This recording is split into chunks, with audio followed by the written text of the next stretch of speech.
Pemirsa, selama lebih dari 3 dekade, industri teknologi dalam negeri terus melalui berbagai inovasi, mulai dari smartphone, tablet, wearable, perangkat elektronik rumah tangga, serta monitor.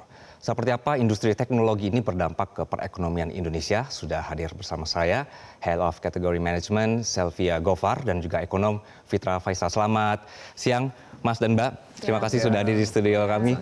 Jadi kita bicara soal perkembangan industri teknologi smartphone begitu ya. Untuk saya akan ke Mbak Selvi dulu.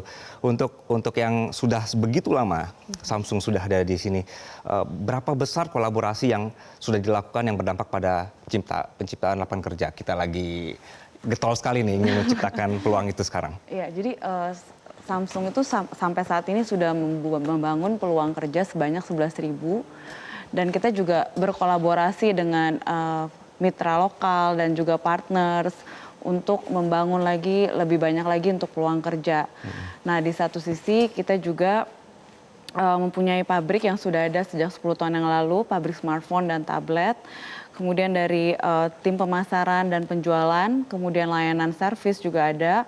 Dan yang paling penting itu kita punya tim pengembangan dan penelitian R&D itu juga sudah ada di Indonesia. Itu yang Serin itu ya? Yang Serin itu ya, benar. Jadi sebenarnya banyak kolaborasi yang sudah terjadi, termasuk dari transfer knowledge antara Serin dan globally juga sudah terjadi gitu loh. Jadi bukan hanya peluang kerja, tapi kita juga gimana meningkatkan skill gap yang ada di Indonesia. Oke, sejauh ini dari pihak Indonesia sendiri seperti apa ketika ini Samsung sudah ada research centernya bahkan di sini gitu, dan juga ada TKDN-nya juga di sini. Bagaimana tanggapan dari tersendiri? Jadi dari kita sendiri tuh merasa kayak seperti apa yang kita sudah jalankan selama ini gitu. Bukan hanya saja memenuhi apa yang disyaratkan oleh pemerintah, tapi kita juga sudah full semua ya? Iya, sudah memenuhi persyaratan TKDN yang lebih dari 40%, itu juga kita sudah penuhi. Tapi peluang kerja, tenaga kerja, dan kerjasama dengan mitra yang ada di Indonesia juga cukup penting. Dan yang paling penting adalah inovasi-inovasi yang diluncurkan oleh Samsung itu sesuai dengan nilai-nilai masyarakat Indonesia. Oke. Pak Citra mau nanya nih, jadi pertumbuhan teknologi smartphone kan lumayan kenceng ya di sini ya. Bagaimana ini melihat bahwa dampaknya ke tadi sudah ada lapangan pekerjaan dan juga gengsi juga lah untuk perkembangan teknologi kita.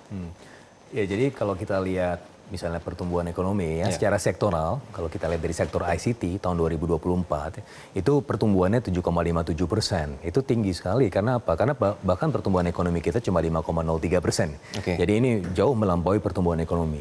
Dan kedua, kalau saya juga melihat bahwa ICT ini secara umum dia kan inklusif ya, dia tidak tumbuh sendirian, tapi dia membawa serta sektor-sektor yang lain. Misalnya yang sangat berelasi kuat dengan sektor ICT ini adalah transportasi dan pergudangan, yang mana kemarin itu juga tumbuh 8,69%. Jadi all in all ini tinggi sekali pertumbuhannya. Nah, kalau kita zoom in ke smartphone, itu pertumbuhannya tahun 2024 itu 15,5%. Dan secara umum ini juga yang paling tinggi ya pertumbuhannya justru di kelas low end. Nah, berarti kan kita juga bicara mengenai bagaimana teknologi itu menjadi semakin inklusif, bisa menjangkau orang-orang yang kelas menengah ke bawah ya, sehingga pada akhirnya penetrasi digital itu bisa menghasilkan kekuatan-kekuatan ekonomi yang signifikan gitu ya.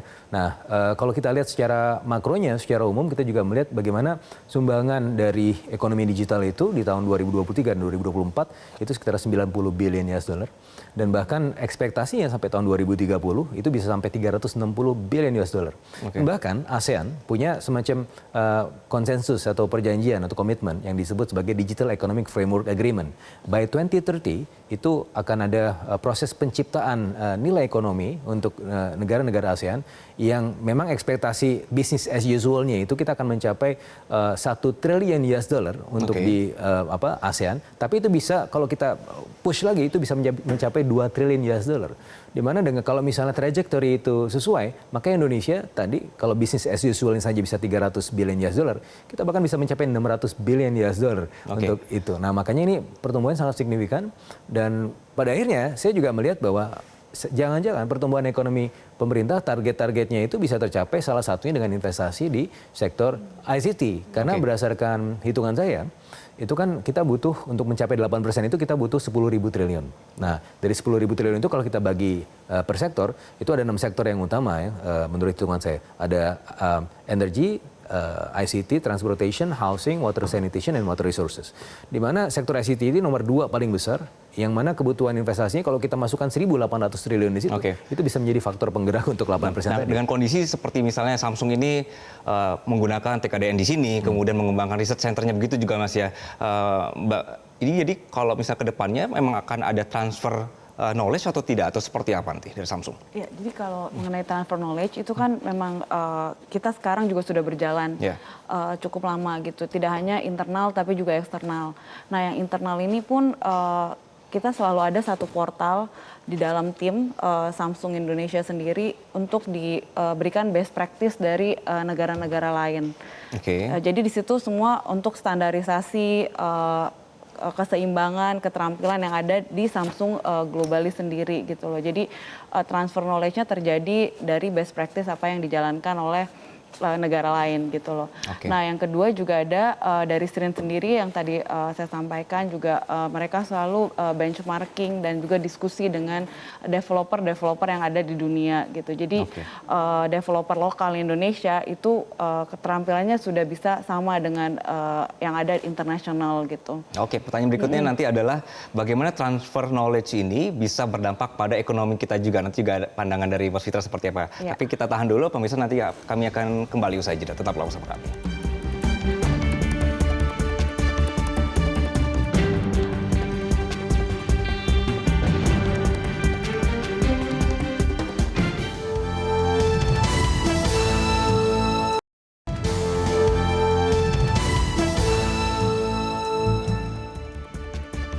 Kembali dalam pembicaraan mengenai industri teknologi smartphone dan elektronik di Indonesia, pemirsa, kami sudah ada Samsung di studio dan juga ada Mas Fitra. Bahwa kita tadi sampai di pembicaraan Samsung ada komitmen, ada Srin, transfer knowledge juga gitu kan ke sini dan juga mengundang beberapa ekspor dari luar. Ini memang untuk dampak keberlanjutan ekonomi apa sebenarnya yang diinginkan oleh Samsung ke Indonesia khususnya? Ya, kita dari Samsung sendiri sebenarnya sudah mengejas juga dengan apa yang ada di Indonesia, khususnya sesuai kebutuhan masyarakat Indonesia dan juga nilai-nilai yang sesuai dengan Indonesia. Nah, contohnya untuk Galaxy AI itu di-develop oleh Srin, Galaxy AI berbahasa Indonesia. Karena kedepannya pun Samsung ingin inovasi ini dirasakan oleh semua masyarakat Indonesia. Makanya dari Srin sendiri itu membuat Galaxy AI berbasis bahasa Indonesia. Selain itu juga Srin membuat beberapa aplikasi seperti Salam untuk yang lagi Ramadan ini banyak banget yang pakai untuk pengingat sholat gitu. Terus Galaxy Gift Indonesia juga ada library time. Itu di-develop di sini ya? Samsung Pay itu semua di-develop oleh Samsung Research Indonesia. Dan selain itu juga beberapa aplikasi juga kita sesuaikan dengan kebutuhan. Jadi kita punya ada aplikasi Samsung Knox, itu aplikasi untuk keamanan yang berlapis untuk device dan juga password, biometrik, semua data-data yang ada di handphone Samsung sendiri. Nah, itu salah satu kita sesuaikan dengan banyaknya APK-APK undangan yang bentuknya APK berbahaya yang kalau orang klik itu akan undangan nikahan undangan nikahan APK. Nah, seperti itu di Samsung kita juga udah kuatkan lagi sistem keamanannya. Ya, jadi beberapa aplikasi dan juga semua yang di-develop itu kita juga sesuaikan untuk transfer knowledge itu dengan nilai-nilai yang ada di Indonesia. Baik, Mas Fitra, kita melihat ada salah satu contoh, ini ada perusahaan Samsung begitu kan, sudah ada TKDN-nya dari sini, kemudian juga ada komitmen untuk transfer knowledge gini. Bagaimana kita bisa menyamakan standar ini supaya menjadi standar investasi di Indonesia dan juga ini bisa berdampak lebih kepada ekonomi Indonesia? Ya, yang pertama tentunya kita sangat bersyukur sekali Samsung melakukan itu ya, karena memang kita memiliki semacam tidak ada compatibility antara education kita dengan kebutuhan industri ya, sehingga kepada akhirnya ya industri sendiri yang menyediakan itu sebenarnya bisa terjadi secara natural. Menurut saya kalau misalnya itu diharuskan, itu menjadi potensi hambatan investasi kan mereka juga akan berpikir cost ongkos Oke. produksi gitu kan. Jadi jangan sampai kemudian ini kan di tengah-tengah investasi yang saling membandingkan antar negara ya. Iya. Jangan sampai kemudian mereka langsung wah udah deh kalau di Indonesia harus ada persyaratan itu saya akan ke Vietnam gitu. Nah itu harus kemudian kita pertimbangkan masak-masak juga karena ya biar bagaimanapun itu juga akan menjadi satu pertimbangan natural buat industri tersebut tanpa kemudian kita harus menyematkan itu menjadi suatu kewajiban. Yang jelas ketika big player seperti Samsung sudah melakukan itu akan menjadi semacam sinyal ya dan kemudian menjadi contoh juga buat yang lain ya dan mudah-mudahan itu akan memicu bandwagon effect buat industri-industri yang lain yang ingin masuk ke Indonesia karena ya contohnya suksesnya seperti ini kalau Anda ingin sukses di Indonesia ya lakukan seperti Samsung misalnya. Oke, kalau soal penetrasi, bagaimana Mbak Selvi untuk Samsung sendiri ini bisa supaya transfer knowledge ini berdampak lebih luas, penetrasi ke masyarakat? Ya, saat ini Samsung dari tahun 10 tahun yang lalu ya, lebih deh, dari tahun 2012 kita sudah menjalankan CSR memang dengan tema Together for Tomorrow Enabling People. Jadi dengan tema itu selalu membuat dampak yang cukup luas untuk masyarakat Indonesia khususnya di dunia pendidikan. Jadi kita ada Samsung Smart Learning Class, terus ada juga Samsung Tech Institute, kemudian juga ada Samsung for Tomorrow. Nah itu juga Samsung Solve for Tomorrow ini kita sudah jalankan dan ini menjadi wadah inkubasi untuk siswa-siswa sampai dari SMA sampai S1 mereka dilatih gitu loh. Dan juga ada kontes supaya mereka bisa berinspirasi untuk membuat something yang benar-benar sesuatu yang berguna untuk masyarakat. Oke. Nah di situ juga ada pelatihan coding, AI dan juga IoT gitu. Jadi semuanya bisa belajar di sana. Ini untuk siswa SMA, SD? Untuk siswa SMA sampai dengan S1. Jadi untuk eksternalnya memang Samsung menjalankan program ini. Jadi mereka juga sangat dekat ya dengan teknologi seperti AI, IoT gitu yang kita memang itu menjadi salah satu inovasi dari Samsung sendiri. Dan ini sudah dijalankan bisa sampai lebih dari 50.000 siswa dan 50.000 guru di Indonesia. Wow, oke. Banyak juga ya. Iya. Mas, kalau misalnya dengan sudah ada contoh ya, gitu transfer knowledge ke level yang sampai di SMA seperti ini bagaimana bisa mengakselerasi perekonomian kita, Mas, ketika akhirnya dibantu oleh pihak swasta justru ya, yang mengisi gap keterampilan itu? Iya, karena ya tentunya pemerintah tidak bisa melakukan semuanya sendirian ya. Kemudian butuh ada kolaborasi ya, kolaborasi aktor-aktor yang saya sebut sebagai biasanya quadruple helix.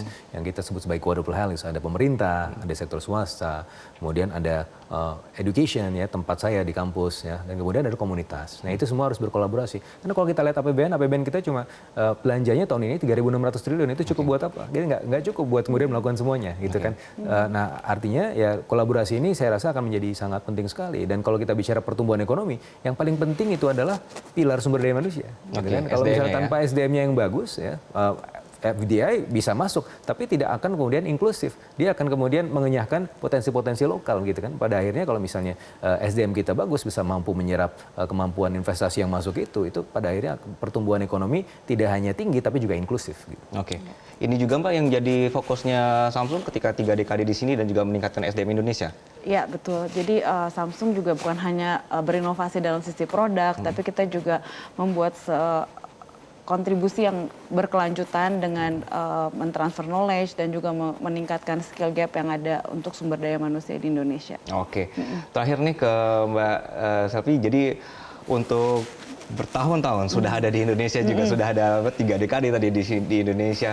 Ada yang mau disampaikan mungkin ke pemirsa? Ya, jadi Samsung berkomitmen tumbuh bersama Indonesia melalui inovasi teknologi, produksi lokal, dan juga kontribusi yang berkelanjutan yang tadi saya sampaikan dari sisi sumber daya manusia juga, di mana kedepannya nanti Samsung akan menghadirkan lebih banyak inovasi, lebih banyak produk-produk yang berimpact terhadap konsumen Indonesia juga.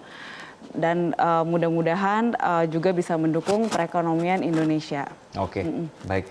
Mbak Selvi, Mas Fitra, terima kasih sudah hadir di studio kami. Sama-sama, Mas Anggi. Dan pemirsa tetaplah bersama kami, nanti Metro Siang akan kembali usai jeda.